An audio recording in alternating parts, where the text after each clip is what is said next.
తొలగించుకుంటారా? ఇట్లాంటిది అన్నప్పుడైతే గనక మీరు చెప్పినట్టు హైదరాబాద్లో ఉండే డ్యూయల్ ఓట్స్ వాళ్ళు ఉంటారు చూడండి, వాళ్ళు ఒక 20-25 లక్షలు ఉంటారు ఖచ్చితంగా. ఇమీడియట్ గా ఆంధ్రాకే నాకు ఓటు కావాలి అని చెప్పి అదే అది తేల్చుకోవాలి వాళ్ళు, ఇక్కడదా అక్కడదా అన్నది.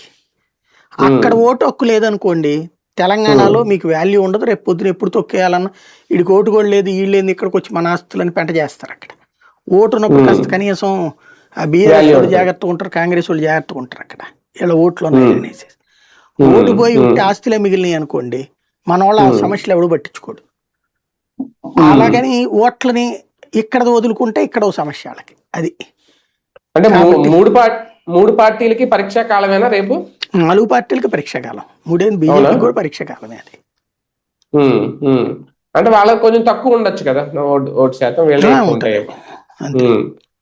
అందరికీ ఉంటాయి. అవును అవును, రైట్.